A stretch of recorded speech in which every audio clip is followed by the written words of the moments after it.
नमस्कार, जम्मू कश्मीर की खास खबरें देख रहे हैं आप सब और मैं हूं आपके साथ पल्लवी जम्वाल। तो चलिए शुरुआत करते हैं जम्मू कश्मीर की खास खबरों की। और चलिए आज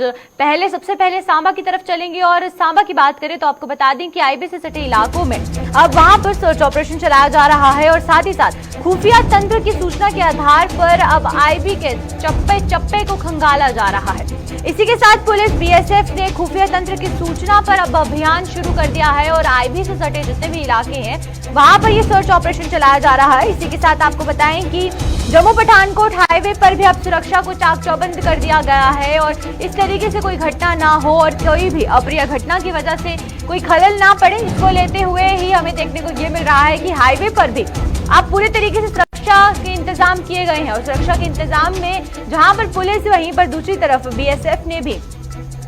इस अभियान को शुरू कर दिया है। और अभियान के शुरू होने के बाद से देखने को ये मिल रहा है कि आईबी के पास जो इलाके हैं वहां पर सुरक्षा बलों द्वारा सर्च ऑपरेशन चलाया जा रहा है। तो चलिए आइए तमाम जानकारी के लिए ऋषि हमारे साथ जुड़ चुके हैं, तो ऋषि से जानते। ऋषि, आपसे ये जानना चाहेंगे कि सर्च ऑपरेशन किस तरीके से चलाया जा रहा है, कौन कौन से इलाकों में चलाया जा रहा है?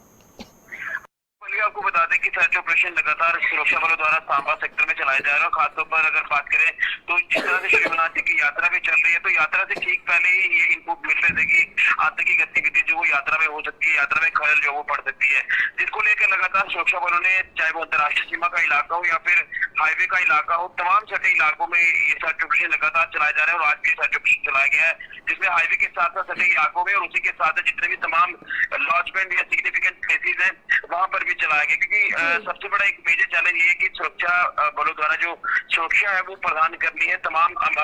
यात्रियों को जो श्री अमरनाथ जी की यात्रा कर रहे हैं। और उसी के साथ साथ जिस तरह से 2 दिन पहले जो आतंकी मॉड्यूल बस्ट किया है जम्मू कश्मीर पुलिस ने, तो उसके भी कहीं ना कहीं ये कई चीजें उसमें से निकल कर सामने है कि जो ड्रोन ड्रॉपिंग पहले हो चुकी है, तो कई बार ये जो आतंकी है ये ड्रोन ड्रॉपिंग जो पाकिस्तान की तरफ से की जाती है, तो उनमें से ये नारकोटिक्स की कंसाइनमेंट भी रिसीव कर चुके हैं और उसी के साथ साथ हथियारों की कंसाइनमेंट भी रिसीव कर चुके हैं। तो ये जो तार है वो हमेशा सांबा सेक्टर या फिर कठुआ सेक्टर से जुड़ते हैं, क्योंकि अंतर्राष्ट्रीय सीमा का इलाका है। और पिछले दिनों में जिस तरह से दोबारा से संदिग्ध ड्रोन की गतिविधियां देखी गई है, तो इस तरह की पॉसिबिलिटी जो वो जताई जा रही थी कि शायद कहीं ड्रोन ड्रॉपिंग ना हो गई हो, जिसको लेकर लगातार हर एक इलाका जो चप्पे चप्पे पर सुरक्षा वालों की नजर नहीं जा रही, वहाँ ड्रोन का सहारा लिया जा रहा है, मदद दी जा रही है। पूरा इलाका जो वो खंगाला जा रहा है, चेक किया जा रहा है, जिसमें कासों की तरफ से चलाए गए हैं कई इलाकों में। तो ये एक मेजर चैलेंज है, ड्रोन ड्रॉपिंग, ड्रोन मूवमेंट और उसी के साथ साथ इन्फिल्ट्रेशन और तमाम वो एरियाज, हॉटस्पॉट एरियाज, यहाँ से इन्फिल्ट्रेशन की अटेम्प्ट भी हो सकती है, उसकी भी कई पॉसिबिलिटीज रहती है। तो उन तमाम इलाकों में ये सर्च ऑपरेशन जो वो सिक्योरिटी फोर्सेज ने लॉन्च किया है, क्योंकि कहीं ना कहीं पाकिस्तान हमेशा जिस फिराक में रहता है कि भारत में माहौल खराब करे, उसी को लेकर ये लगातार जो मुहिम है ये तमाम सुरक्षा बलों द्वारा चलाई जा रही है। बिल्कुल ऋषि, आपसे यहाँ पर ये भी जानना चाहूंगी, हाईवे को लेकर किस तरीके से इंतजाम किए गए हैं? वहां पर सुरक्षा को लेकर इंतजाम करना बहुत जरूरी है क्योंकि अमरनाथ यात्रा यहाँ पर चल रही है, तो उस बीच जम्मू पठानकोट हाईवे पर सुरक्षा को इंतजाम करना और उसके चौक चौबंद वहां पर होना बहुत जरूरी है। देखिए, बिल्कुल सही कहा आपने। अगर लखनपुर प्रवेश द्वार जम्मू कश्मीर यूटी से लेकर घाटी तक का अपडेट अगर नेशनल हाईवे का दें आपको, तो तमाम जो नाका पॉइंट है वो अलर्ट मोड पर है। और कहीं ना कहीं पहले जो तमाम जो ये मुहिम जो सर्च ऑपरेशन की थी ये अंतर्राष्ट्रीय सीमा के इलाकों में चलाई जा रही थी, लेकिन अब नेशनल हाईवे की सिक्योरिटी को भी मद्देनजर रखा जा रहा है और तमाम अलग अलग एरियाज में एक्स्ट्रा डिप्लॉयमेंट सिक्योरिटी फोर्सेज की गई है। और अगर जिला सांबा के प्रवेश द्वार की बात करते हैं तो वहां पर भी नाका पॉइंट को अलर्ट मोड पर रखा है, क्योंकि न सिर्फ यात्रा बल्कि तमाम इस तरह की इलीगल एक्टिविटीज भी होती रहती है। उसको लेकर हाईवे की सिक्योरिटी को भी यहाँ पुख्ता किया गया है। और लगातार हमारे जो इसमें आला अधिकारी इस ऑपरेशन को हेड कर रहे हैं वो लगातार ये कह रहे हैं कि कोई रिस्क नहीं लिया जाएगा और हमारी प्रायोरिटी है कि सुरक्षा व्यवस्था को चाक चौबंद करना है, जिसको लेकर लगातार इसमें जो सर्च ऑपरेशन है ये चलाए जा रहे हैं। हालांकि मैं इसमें एक चीज आपको बताना चाहता हूँ, लेकिन मैं कुछ खुलासे नहीं करूंगा क्योंकि सिक्योरिटी रीजन भी होते हैं। डिफरेंट हमारे जो सुरक्षा बल है वो लगातार इस मुहिम का हिस्सा है और हर एक एरिया में ये जॉइंट सर्च ऑपरेशन, चाहे वो हाईवे के इलाके हो या फिर निचले इलाके अंतर्राष्ट्रीय सीमा के तमाम अलग अलग एरियाज में ये सर्च ऑपरेशन लगातार चलाए जा रहे हैं और हाईवे की सिक्योरिटी को भी यहाँ पर पुख्ता किया जा रहा है। जी चलिए, बहुत बहुत शुक्रिया आपका ऋषि तमाम जानकारी देने के लिए। तो ये थे हमारे साथ हमारे संवाददाता ऋषि। और वहीं पर हमें देखने को ये मिल रहा है कि अब आईबी से सटे जो इलाके हैं सांबा के पास, वहां पर सर्च ऑपरेशन चलाया जा रहा है और सर्च ऑपरेशन के साथ साथ ये भी बताया जा रहा है कि जम्मू पठानकोट हाईवे पर जो सिक्योरिटी है उसे भी अब पूरे तरीके से तेज कर दिया गया है।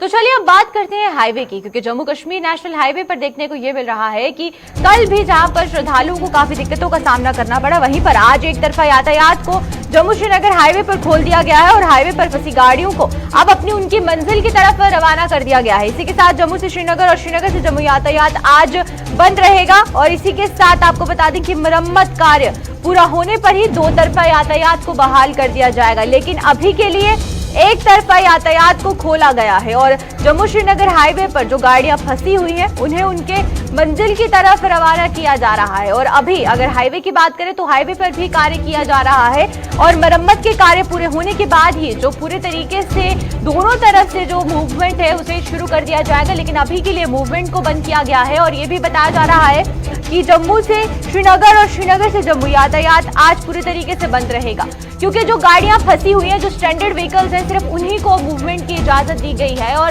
जो उनकी मंजिल है, क्योंकि जहां पर अमरनाथ यात्रा चल रही है और कल जो तस्वीरें सामने आई थी वहां पर ये देखने को मिल रहा था कि किस तरीके से जो श्रद्धालु फंसे हुए हैं रास्ते में, उन्हें काफी परेशानियों का सामना करना पड़ रहा है। और सबसे बड़ी बात यहाँ पर जो नेग्लिजेंस देखने को मिला वो ये देखने को मिला कि पैसेंजर्स जो ड्राइवर्स हैं, जो पैसेंजर गाड़ियों के ड्राइवर्स हैं, उनकी वजह से जो बाहर से श्रद्धालु आए हैं उन्हें परेशानियों का सामना करना पड़ रहा है, क्योंकि एडवाइजरी जारी होने के बाद भी जब एडवाइजरी को पूरे तरीके से उसका पालन नहीं किया जाता है तो उसका जो खामियाजा है वो लोगों को भुगतना पड़ता है जो बाहरी राज्यों से जम्मू कश्मीर की तरफ आए हैं। तो चलिए आइए तमाम जानकारी के लिए हमारे साथ आरिफ यहां पर जुड़ चुके हैं, तो आरिफ से जानते हैं। आरिफ, आपसे पहले जानना चाहेंगे कि आज जो है स्टैंडर्ड व्हीकल्स को जहां पर इजाजत दी जा रही है तो एडवाइजरी में और क्या कुछ एहतियातन तौर पर बताया गया है? जी बिल्कुल पल्लवी, मैं आपको बताना चाहूँ कि जम्मू श्रीनगर राष्ट्रीय राजमार्ग पे जब भी हल्की बारिशों का सिलसिला जो है रामबन बनिहाल स्ट्रेच पे देखने को मिलता है तो उससे कहीं ना कहीं पे यातायात पे जो है एक बड़ा बुरा असर जो है वो पड़ता है जी। जहाँ पर कल की डेट में जो है यात्रा को भी जो भगवती नगर जम्मू से जब ये पवित्र गुफा के लिए जा रहा था, रामबन के इलाके में चंद्रपुर में उनको डिटेन कर दिया गया था। लेकिन उसके साथ में अगर बात करें कल जहाँ पे पैंतिहाल में शूटिंग स्कूल का सिलसिला देखने को मिला, बिहार में जो है मड स्लाइड की वजह से जो है यातायात को बंद करना पड़ा, लेकिन वहीं पे आज मौसम में थोड़ी सी तब्दीली जरूर आ गई, सुधार आ गया। तो आज जो कल जो स्ट्रेंडेड यात्री थे चंद्रपुर रामबन के इलाके में, उन्हें वादी की ओर जो है वो आज सुबह सुबह जाने की इजाजत दी गई। उसके साथ में अगर बात करें तो जो पवित्र गुफा के दर्शन करके आए हैं और जो गाड़ियां हैं बिल्कुल वो भी जम्मू की ओर जो है इस समय हाईवे पे चलती हुई नजर आ रही। लेकिन इसके साथ में जो ट्रैफिक अथॉरिटी की जो एडवाइजरी है, उनका मानना है कि रामबन बनिहाल में जहां कल जो है थोड़ा सा मेस रहा था उसमें गाड़ियों को निकालने की जो कोशिश की गई दरबंदा स्टैंडर्ड व्हीकल्स को, तो आज भी वही एडवाइजरी है कि फ्रेश किसी भी गाड़ी को जो है हाईवे पे चलने की इजाजत नहीं है। अलबत्ता जो स्टैंडर्ड व्हीकल्स है उनको ही जो है चलने की इजाजत है। उसके साथ में प्रयाग पे जो श्री अमरनाथ जी यात्रा का जो जत्था है जो बालतल या पहलगाम जाने वाला है, तो वो आज सुबह सुबह जो है वादी की ओर जो डिटेन रामबन के चंद्रपुर इलाके में थे और उसके साथ में वादी की ओर भी जो है मुद्दत आज यात्रा की व्हीकल जो है वो दर्शन के बाद जो है जम्मू की ओर जो है हाईवे पे हमने उन गाड़ियों को भी देखा। लेकिन कहीं ना कहीं पे जिस तरह से ट्रैफिक हुकाम के साथ हमारी बात है, उनका मानना है मौसम के मिजाज बेहतर रहेंगे और जो साफ सफाई का काम है हाईवे के अंदर जहाँ पे वन वे सिटीज बनाई गई है इसको टू वे बनाया जाएगा और आफ्टरनून के बाद भी जो है एक अपडेट जरूर दिया जाएगा कि क्या ट्रैफिक को जो है दोनों तरफ से खोल दिया गया। लेकिन इस वक्त की जो अपडेट या एडवाइजरी है वो ये है कि सिर्फ स्टैंडर्ड व्हीकल्स को ही जो है चलने की इजाजत है और वन वे सिटीज जो है बिहार के इलाके में बनाई गई, जहाँ कल पैंतिहाल और इसके साथ में कई और लोकेशन पे जो है मड या शूटिंग स्कूल का सिलसिला देखने को मिला। बिल्कुल आरिफ, आपसे यहाँ पर एक सवाल और जानना चाहेंगे। एडवाइजरी को जारी किया जाता है लेकिन फिर भी नेग्लिजेंस देखने को मिलती है, क्योंकि कल भी ऐसा ही सामने आया था कि पैसेंजर व्हीकल्स को जब कहा गया था कि मूवमेंट नहीं होगी क्योंकि मौसम की वजह से हाईवे पर सबसे पहले असर पड़ता है, लेकिन जो पैसेंजर व्हीकल्स के ड्राइवर्स हैं वो इस तरीके से मूवमेंट करते हुए नजर आते हैं, जिसकी बाद से जो बाहर से लोग आए हैं या जो पैसेंजर्स आए हैं उन्हें परेशानियों का सामना करना पड़ता है। तो एडवाइजरी को जारी होने के बाद भी जब उसे पालन उसका नहीं किया जाता, उसको सीरियसली नहीं लिया जाता, तो एक्शन होना यहाँ पर कितना जरूरी है? बिल्कुल पल्लवी, मैं आपको बताता चलूं कि जहां पर राष्ट्रीय राजमार्ग पे पिछले कई सालों से काम चल रहा है, जहां पर रामबन बनिहाल में लैंड ड्राइविंग की भी जो है वो डायरेक्शन दी जाती है, उसमें कभी कभार ये होता है कि जब कहीं पे गाड़ियां जमा हो जाती है तो उसमें अगर हम बात करें कल रामसू पुलिस या बनिहाल पुलिस की जानिब से जो है एक बड़ा स्ट्रिक्ट माहौल जो है वो जरूर देखने को मिला कि किसी भी गाड़ी को जो है पैंतिहाल के स्ट्रेच में जो है वहां पर जाने की इजाजत नहीं की गई, जहां पर हल्की बारिशें भी होती थी, लेकिन उसमें कुछ लोग जो है आर्ग्यूमेंट्स करने की कोशिश करते हैं या वो अप्रोच की बुनियाद पे जो है फोन थमाने की बात करते हैं, तो उसमें जो है एडमिनिस्ट्रेशन भी जो है टाइम हम देखते हैं कि उस पर जो है काम करती है। लेकिन जब कहीं पे रामबन बनियाल स्ट्रेच में गाड़ियों का फ्लो रहता है, तो उसमें कल जी हमने देखा रामसू के इलाके में एसएचओ नईम मतू या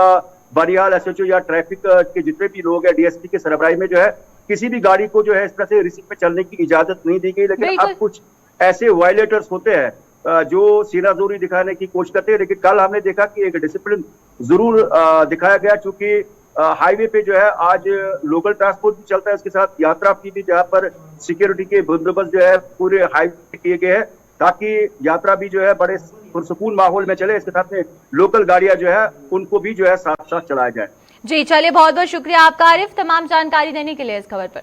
तो ये थे हमारे साथ बताता आरिफ। और वहीं पर हमें हाईवे की जो सूरत हाल है वो देखने को मिला कि अभी जो है जितने भी स्ट्रैंडेड व्हीकल्स हैं उन्हें जाने की इजाजत दी जा रही है। हालांकि अभी दो तरफा हाईवे को बंद किया गया है, जैसे ही मरम्मत का कार्य पूरा होगा तो यातायात को बहाल कर दिया जाएगा।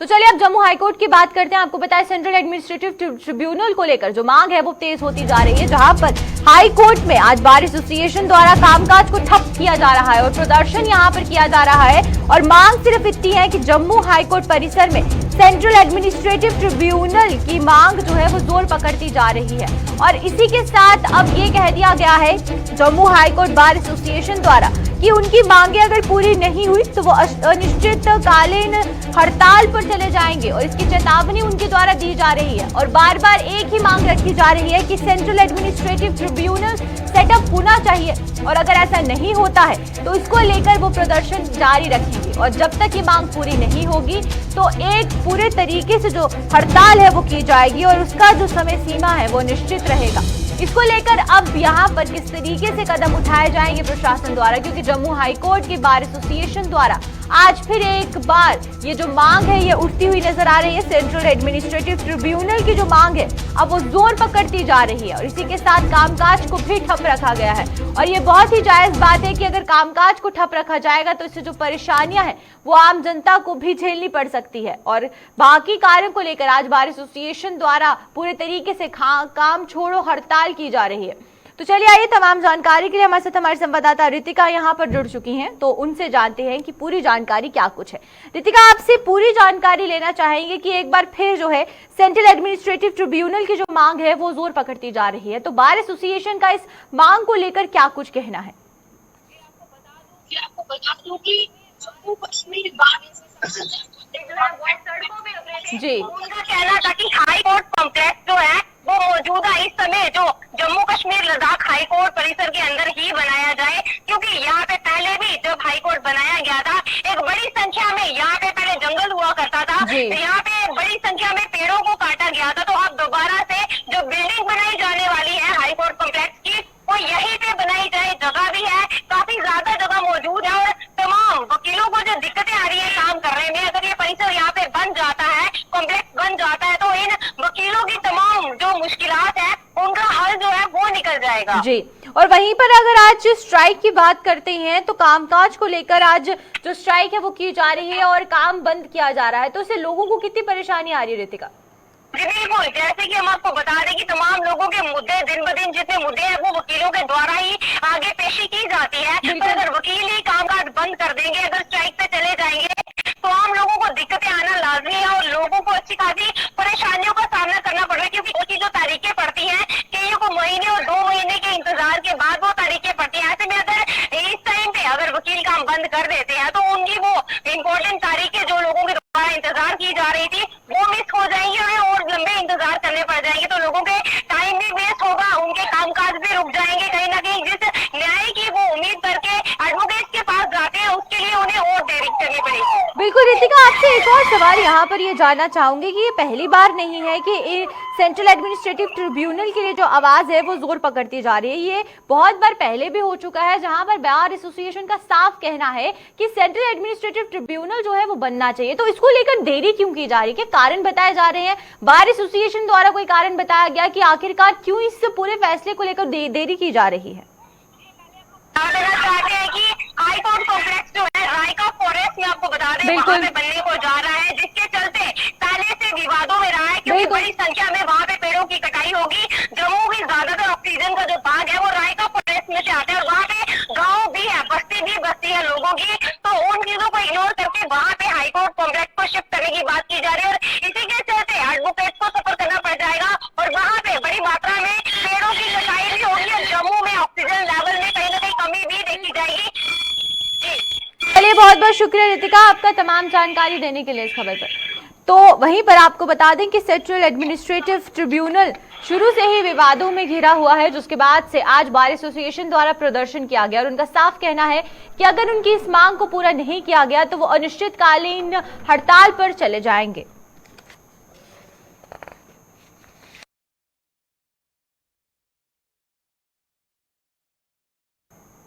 तो चलिए अब टंगमर्ग की तरफ चलते हैं और टंगमर्ग की बात करें तो अब सरकार की योजनाएं यहां पर सफेद हाथी के दांत साबित होती हुई नजर आ रही, क्योंकि गुलमर्ग के चांदी विलनगाम स्थित हेल्थ सेंटर में 14 साल पहले एक हेल्थ सेंटर को बनाया गया था, लेकिन स्टाफ की बात की जाए तो आज तक 14 साल पूरे होने के बाद भी वहां पर स्टाफ की तैनाती नहीं की गई है और वहीं पर कई गांव के लोगों को इलाज के लिए टंगमर्ग के लिए रुख करना पड़ता है, जिससे कि उन्हें काफी परेशानियों का सामना करना पड़ता है, क्योंकि सरकार द्वारा यहाँ पर हेल्थ सेंटर की पूरी तरीके से बनाया गया, इंफ्रास्ट्रक्चर का डेवलप किया गया, लेकिन वहीं पर दूसरी तरफ यहाँ पर ये देखने को मिल रहा है कि जहाँ पर इंफ्रास्ट्रक्चर पूरा है लेकिन उसी के साथ तो वहां पर स्टाफ की तैनाती नहीं की गई है और ये जो पूरा इलाका है ये गुलमर्ग के चांदी लवनिगाम स्थित एक हेल्थ सेंटर है जिसको कि अभी तक पूरा नहीं किया गया और समय 1 या 2 साल का नहीं है, 14 साल हो चुके हैं इस हेल्थ सेंटर को बने हुए, जहां पर प्रॉपर स्टाफ ना होने की वजह से लोगों को आज भी टंगमर्ग की तरफ जाना पड़ता है और टंगमर्ग की तरफ उन्हें जाने में काफी परेशानियों का सामना करना पड़ता है। और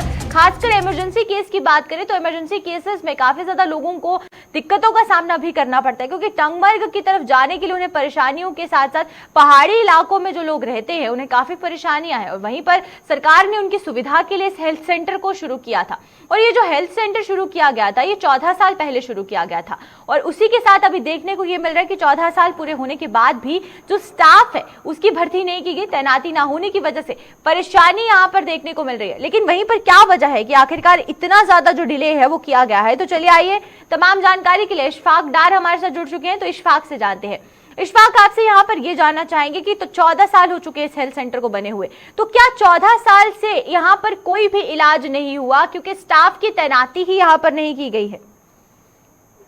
जी पल्लवी जी, अगर हम इस ब्लॉक छानर की बात करें जो हमारे सेकंड पर सब सेंटर जो है यहाँ पर आज तक अगर हम बात करें 14 साल से ज्यादा वक्त बीता है और यहाँ पर इस जो बिल्डिंग है 2 मंजिला बिल्डिंग है, इसका निर्माण जो है 2008 में किया गया था। तो इन दिनों जो है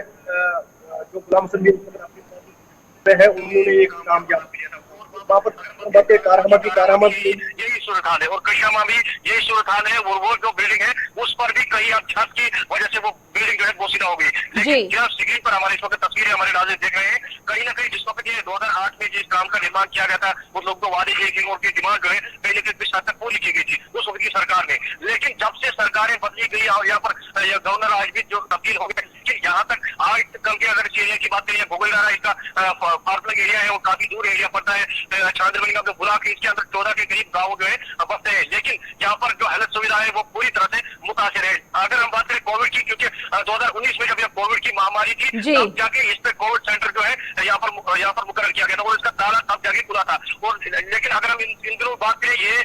करीबन जो है इसमें जो है हम बात करेंगे बिल्कुल इसमें ताला जो कोविड की नरमी हुई तो इसमें दोबारा ताला लग गया और यहाँ देखते किन लोगों को था जो लोग जो कोविड पॉजिटिव आते थे उनको यहाँ पर जो है रखा जा रहा था, लेकिन हमें लग रहा है कि सरकार ने जो करोड़ों नहीं अरबों रुपए यहाँ पर टंगमर्ग सब डिवीजन में जाया किए हैं, इनको एक बार गवर्नर प्रशासन को जो है देखना चाहिए और इंक्वायरी कमेटी जो है वो होनी चाहिए इनकी, क्योंकि जो जिला की कमिश्नर जो असगर है उनने इस इलाके का अभी दौरा नहीं किया है, शायद उनकी नोट्स में ये बात पहुंचे और सुपर और कारामा और टंगमर्ग तहसील के जो ब्लॉक छात्र है यहाँ पर भी सब सेंटर जो है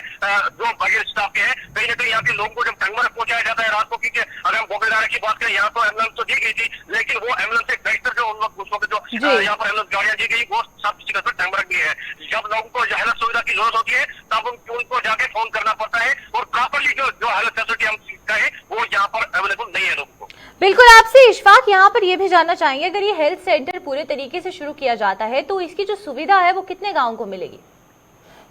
देखिए, अगर इस हेल्थ सेंटर को शुरू किया जाए, क्योंकि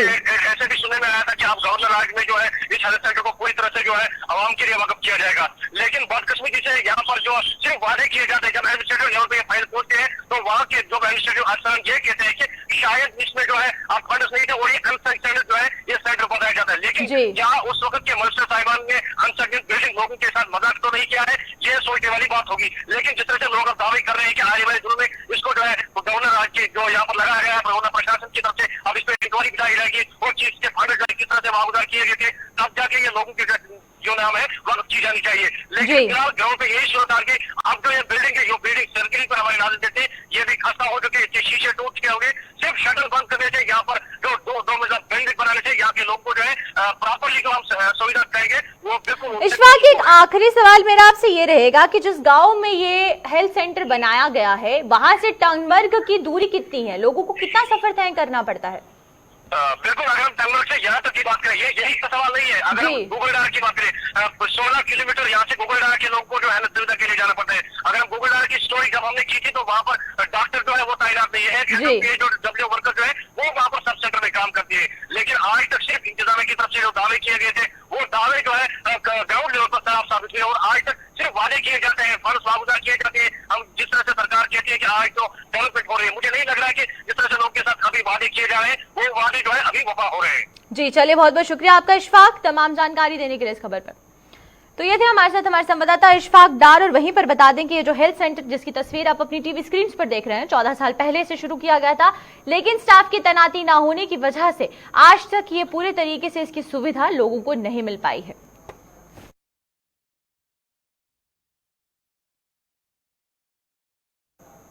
तो चलिए बात करते हैं जम्मू कश्मीर में कोविड के मामलों में फिर से हो रही बढ़ोतरी का हवाला देते हुए डॉक्टरों ने लोगों को तनाव में ना आने की सलाह दी है। आपको बता दें कि डॉक्टर के मुताबिक कोविड अब हम सभी की जिंदगी का अटूट हिस्सा बन चुका है और हमें इसे स्वीकार करना होगा। वहीं पर डॉक्टर्स एसोसिएशन कश्मीर के प्रधान डॉक्टर नसीरुल हसन ने के मुताबिक अब कोविड के मामले घटने और बढ़ने का कोई मतलब नहीं रह गया है, क्योंकि ये भी अब आम तौर पर होने वाली खांसी जुकाम या फिर अन्य किस्म के फ्लू की फहरियत से शामिल है। अब केस काउंटिंग का कोई मतलब ही नहीं है, क्योंकि कोविड-19 अब एंडेमिक हो गया है। दैट मीन्स ये आम जिस तरह बाकी जुकाम वायरसेस है, इन्फ्लुएंजा वायरस है, उसी तरह अब कोविड-19 भी एक वायरस हमारे साथ अब रहेगा। और ये केसेस जब कोई चीज़ एंडेमिक हो जाती है, there will be rise of cases, there will be fall in cases also. ये कोई नई चीज़ नहीं है, it will be a routine and it will keep on happening. और इस केस काउंटिंग का कोई मतलब भी नहीं है, क्योंकि जब आपको कोई चीज़ एंडेमिक हो जाती है या कम्युनिटी में आ जाती है और रह जाती है, तो आपको you don't have to track each and every case, you don't have to test everybody. आपकी वसादत से मैं लोगों को ये कहना चाहता हूँ कि केसेस का कोई मतलब नहीं है, और यहाँ की सरकार को भी कि आप केस काउंटिंग मत करो, आप फोकस करो हॉस्पिटलाइजेशंस पे, आप फोकस करो हाई रिस्क ग्रुप्स पे। अगर उनको कोविड होता है उनको कैसे मैनेज करेंगे आप, क्योंकि अब ये फेज़ आ गया हमको कि मामूली सा ज़ुकाम हो जाएगा, वो 1-2 दिन खुद ठीक हो जाएंगे, क्योंकि सारे लोग वैक्सीनेटेड है लगभग। और कोविड अब कोई नई वेव नहीं करेगी, it has come to an settle down as endemic, इसलिए लोगों को घबराने की कोई बात नहीं है। तो हाँ, वैक्सीनेशन जिन्होंने नहीं किया है they should get vaccinated, booster dose जो ड्यू है दे शुड गेट। और मेरा ये मानना है कि अब जिस तरह फ्लू वैक्सीन हम हर साल करते हैं, उसी तरह से हमें, मुझे लगता है कि may be in a year और 2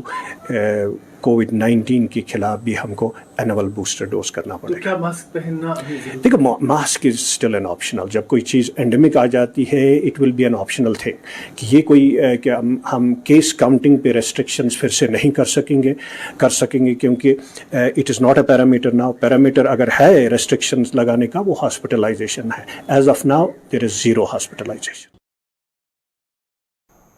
तो चलिए अब तक की जम्मू कश्मीर की खास खबरों में फिलहाल इतना ही। मुझे दीजिए इजाजत, नमस्कार।